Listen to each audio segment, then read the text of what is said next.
Holdlærelsen udover at jeg har været her i åbner i dag, så er det, at vi fra Kultur, Turisme og Bosætningsudvalget har givet penge til at realisere det her projekt, som har gået på i flere år nu, og som er et fantastisk projekt, som involverer så mange unge mennesker, og det liv og det leben, der er her, det er virkelig et tegn på, at de penge er godt givet ud, også for det her brede internationale udsyn, som vi gerne vil have vores børn og unge også for. Der er jo en masse events, hvor rigtig mange kunstarter kommer i produktion. Altså, der er workshops, og der er forskellige performances af dansekarakterer og musik og så videre. Det er et fantastisk program, der er lagt for dagen, og et vigtigt program, hvor man kan sige, at de unge mennesker, både dem fra Guldborgsund, men også dem fra alle vores gæster fra hele Europa, får lov at vise sig frem både på de større og mindre scener i hele vores kommune. Altså, jeg er formand for Kultur, Turisme og Bosætningsudvalget. Det vil sige, det er os, der har med kulturen og turismen og bosætning at gøre her i kommunen for fritidsområdet. Det vil sige for alt det, der hedder idræt og foreninger og så videre. Så vi varetager de interesser fra det politiske niveau. Så det vil sige, det er os, der udstikker rammerne, og så har vi heldigvis et hav af dygtige mennesker på alle områder, som udfylder de her rammer og udfylder det helt fantastisk. Og det er jo netop det, Kulturhus gør, og i den sammenhæng her, hvor det er henlagt til Kulturfabrikken, som danner en fantastisk ramme om det her ude med et telt. Der er rent festivalstemning ude, og det er helt fantastisk. Kan du fortælle mig, hvorfor de er flyttet fra Kulturforsyningen til Kulturfabrikken? Det har de jo ansynligt ment, at de synes vil give god mening i forhold til at få en eller anden form for synergieffekt og få et større hele ud af det. Jeg har ikke været inde over den beslutning. Det blander vi os ikke i, hvordan selve Kulturhus og de samarbejdspartnere, de har valgt at strikke det sammen. Men jeg synes, det er en fantastisk god idé, netop fordi det giver noget mere leben. Det her med at have det i et stort cirkustelt, det byder også mere ind til de her workshops og de her forskellige performances, som måske er en anden art, end hvad man vil mene et flot og ret professionelt teater måske er for en størrelse. Du mener ikke, det tager lidt af aktiviteten væk fra byen? Jamen nu ved jeg ikke, hvor svært det er at komme med ud til Kulturfabrikken. Altså jeg synes stadigvæk, at Kulturfabrikken ligger inde i byen. Jeg tror, vi er altid travlt med at snakke meter, og vi vil alle sammen gerne have, at alt er inden for gåafstand. Det synes jeg stadigvæk, det her. Det er ikke ret langt fra stationen, så jeg synes faktisk, det er et perfekt område at afholde det, hvis jeg skal være helt ærlig. Jeg synes, det er rigtig rammende, og nu er mange, altså de kommer også ud i byen og optræder på Lille Torv og så videre, så det er jo ikke fordi, at det er isoleret set her, men man er mange andre steder rundt omkring og viser sig frem og performe. Så jeg synes, det her er meget velvalgt, og jeg synes, at alle skal lægge vejen forbi. Yeah, I would very much welcome you all to this opening of this year's Kulturkalsh Festival. And I'm really so glad that all of you are here. We have the group working in Sakskøbing and Stubbekøbing and the workshop group here in Nykøbing. And it's really a pleasure for me to see you all here. So I would just like to say hello and give yourself a hand, a big hand, and welcome. It is the first time that I am into this class festival going on at Kulturfabrikken, and I really love having so many people here in this house, in this and outside. We have a lot of space for you, so I really hope you will enjoy being here. And yeah, it's really wonderful. We have a very big program this year, and it will take a long time if I should go through all this, what's going on here, the next 7 days.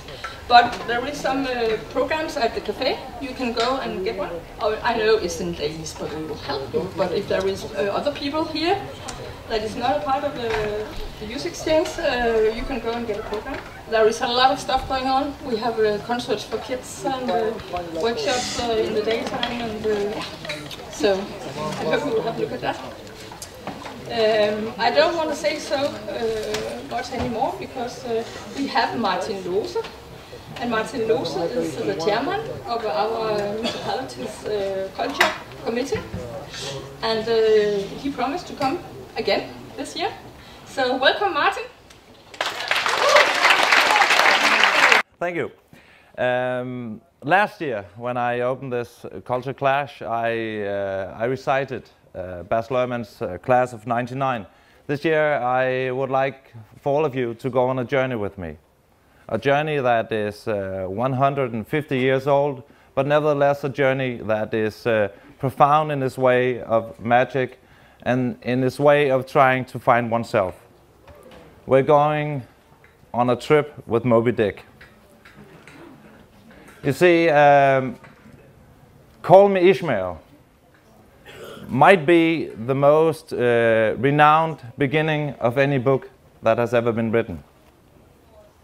Ishmael, the narrator of this story, announces his intent to ship aboard a whaling vessel.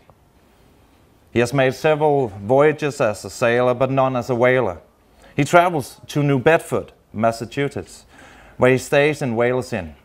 Since the inn is rather full, he has to share a bed with a harpooner from the South Pacific named Queequeg. At first, repulsed by Queequeg's strange habits and shocking appearance, he is covered in tattoos. Ishmael eventually comes to appreciate the man's generosity and kind spirit and to decide to seek to work on a whaling vessel together. They take a ferry to Nantucket, the traditional capital of the whaling industry. There they secure jobs on the Peacock, a savage-looking whaling boat. Peleg and Bildad, the Peacock's owners, drive a hard bargain in terms of salary. They also mention the ship's mysterious captain, Ahab, who is still recovering from losing his leg in an encounter with a whale on his last voyage. The Peacock leaves Nantucket on a cold Christmas day, with a crew made of men from many different countries and races. Soon the ship is in warmer waters and Ahab makes his first appearance on deck, balancing gingerly on his false leg, which is made from a whale's jaw. He announces his desire to pursue and kill Moby Dick, the legendary great white whale who took his leg, because he sees the whale as an embodiment of evil. Ahab nails a gold doubloon to the mast and declares that it will be the prize of the first man to sight the whale. As the Peacock sails toward the southern tip of Africa, whales are sighted and unsuccessfully hunted. During the hunt, a group of men, none of whom anyone on the ship's crew has seen before on the voyage, emerges from the hold. The men's leader is an exotic-looking man named Fedallah. These men constitute Ahab's private harpoon team, smuggled aboard in defiance of Bildad and Peleg. Ahab hopes that their skills and Fedallah's prophetic abilities will help him to hunt down Moby Dick. The Peacock rounds Africa and enters the Indian Ocean. A few whales are successfully caught and proceeded for their oil. From time to time, the ship encounters other whaling vessels. Ahab always demands information about Moby Dick from the captains. One of the ships, the Jeroboam, carries Gabriel, a crazed prophet who predicts doom for anyone who threatens Moby Dick. His predictions seem to carry some weight, as those aboard his ship who have hunted the whale have met disaster. Soon after, the Peacock meets Samuel Enderby, a whaling ship whose skipper, Captain Boomer, has lost an arm in his encounter with Moby Dick. The two captains discuss the whale. Boomer, happily simply to have survived the encounter, cannot understand Ahab's lust for vengeance. Not long after, Queequeg falls ill and has the ship's carpenter make him a coffin in anticipation of his death. He recovers, however, and the coffin eventually becomes the Peacock's replacement lifeboat. Ahab orders a harpoon forged in the expectation that he will soon encounter Moby Dick. He baptizes this harpoon with the blood of the Peacock's 3 harpooners. The Peacock kills several more whales, issuing a prophecy on Ahab's death. Fedallah declares that Ahab will first see 2 heiresses, the second of which will be made only from American wood, and that he will be killed by a hemp rope. Ahab interprets these words to mean that he will not die at sea, where there are no hearses and no hangings. a typhoon hits the peacock, illuminating it with electrical fire. Ahab takes this occurrence as a sign of imminent confrontation and success. But Starbuck, the ship's first mate, takes it as a bad omen and considers killing Ahab to end the mad quest. After the storm ends, one of the sailors falls from the ship's masthead and drowns, a grim foreshadowing of what lies ahead. Ahab's fervent desire to find and destroy Moby Dick continues to intensify, and the mad Pip is now his constant companion. The Peacock approaches the equator, and where Ahab expects to find the great whale. The ship encounters two more whaling ships, the Rachel and the Delight, both of which have recently had fatal encounters with the whale. Ahab finally sights Moby Dick. The harpoon boats are launched, and Moby Dick attacks Ahab's harpoon boat, destroying it. The next day, Moby Dick is sighted again, and the boats are lowered once more. The whale is harpooned, but Moby Dick again attacks Ahab's boat. Fedallah, trapped in the harpoon line, is dragged overboard to his death. Starbuck must maneuver the Peacock between Ahab and the angry whale. On the third day, the boats are once again after Moby Dick, who once again attacks them. The men can't see Fedallah's corpse lashed to the whale, but the harpoon line. Moby Dick rams the Peacock and sinks it. Ahab is then caught in a harpoon line and hurled out of his harpoon boat to his death. All of the remaining whaleboats and men are caught in vortex created by the sinking Peacock and pulled under to their deaths. Ishmael, who has been thrown from a boat at the beginning of his chase, was far enough away to escape the whirlpool, and he alone survives.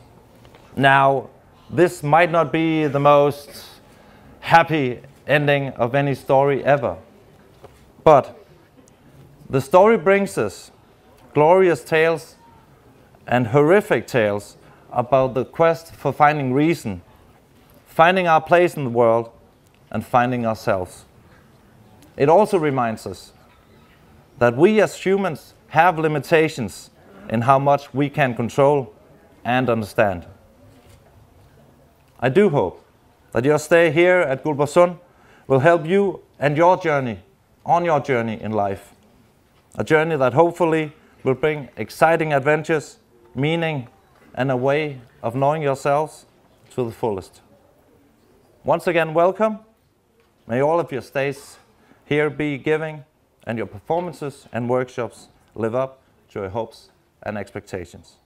Thank you.